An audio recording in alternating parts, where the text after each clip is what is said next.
Have you ever seen how a single stock ticker can just explode online and become this massive digital battlefield? It stops being about just a company, right? It becomes a symbol, a story, a full-blown war between two totally different versions of reality. Well, today, we are diving deep into one of the wildest examples of this whole phenomenon. So check this out. It all kicks off with a simple point of confusion. When you see the letters AMC online, what are people even talking about? Because on one hand, you've got AMC Entertainment, the stock, trading for just a couple of bucks. But then in a totally different corner of the internet, you've got someone asking for advice about their mutual funds, where AMC means asset management company. It's kind of perfect, actually. This one acronym shows you these two parallel universes of investing that almost never, ever cross paths. And let me tell you, in the universe of AMC, the stock, it is an absolute war zone. We're talking about a conflict that's fought with memes, with passionate essays, and with these incredibly deep beliefs about where the company is headed. And it's all going down on forums like Reddit. On one side, you've got the bulls, who often call themselves the apes.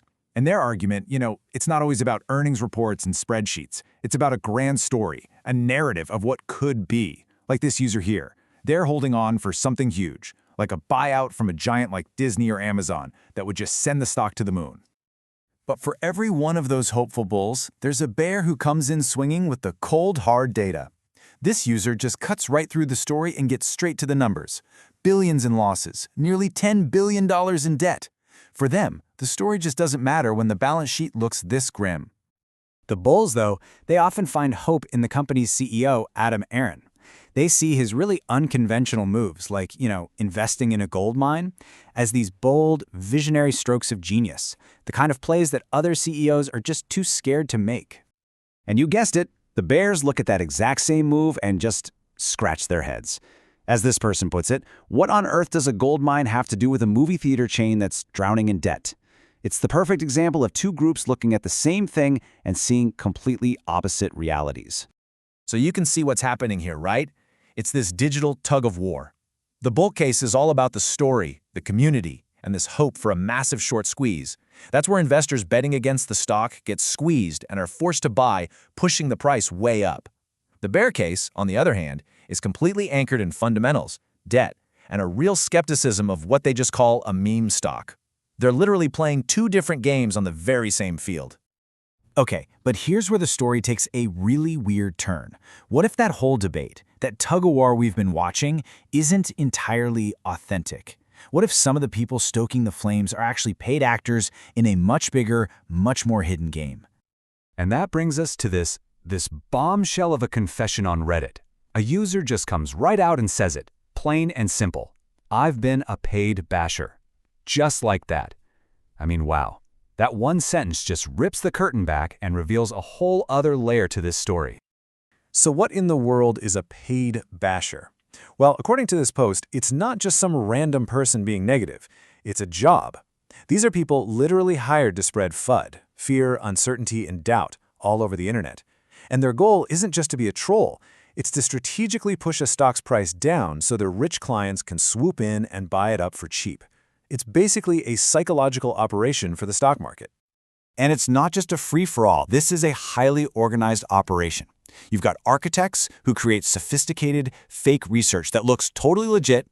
Then there are the Serpents, that's the role this user said they played, who slide into conversations acting like neutral, concerned investors, just asking innocent questions to plant seeds of doubt. And finally, you have the Disruptors. They're the chaos agents, just there to spam, troll, and make any real conversation completely impossible. And get this, they have a playbook. It's like a masterclass in psychological warfare. The core tactics are fascinating. They're told to never swear because it kills credibility, always ridicule, never show rage. They use memes as weapons to make the true believers look crazy, and, this is the clever part, they ask leading questions instead of making direct claims so they can't be easily proven wrong.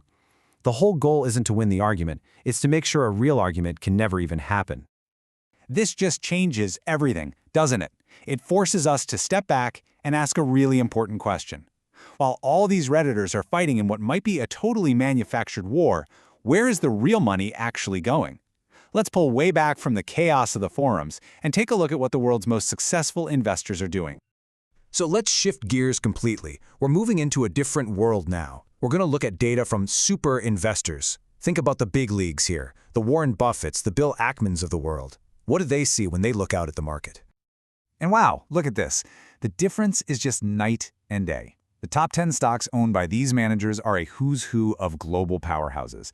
Microsoft, Alphabet, Amazon, Apple. We're talking massive, profitable, blue-chip companies. And what you don't see anywhere on this list? Any of those high-drama meme stocks. It's like they're living in a completely different investment universe. And you know why? Because for these huge investors, the story of one single company often doesn't matter nearly as much as the story of the entire economy. They're not just picking individual stocks, they're analyzing the health of the whole system, the giant forces that are going to lift or sink all the boats at once. So let's zoom out one last time and look at the kind of data that really drives decisions at the very top of the financial world. These are the big picture numbers that basically define the economic weather for every single company out there. Okay, so one of the biggest questions they're always asking is pretty simple. How nervous is the market right now? And a great way to measure that is to look at the risk that's tied to corporate debt. This number, 3.20%, is what's called the high-yield credit spread. You can basically think of it as the market's fear gauge. It measures how much extra interest companies with riskier debt have to pay compared to the super safe U.S. government. A low number means confidence is high. A high number means investors are getting scared. And for a company like AMC, which is already loaded with debt, a rising fear gauge is bad news. It means borrowing money gets way more expensive, if not impossible. And then, of course, there's the other big monster in the room, inflation. How quickly is the cost of literally everything going up? Because that affects how much we all spend, how much it costs businesses to operate, and what a company's debt is actually worth.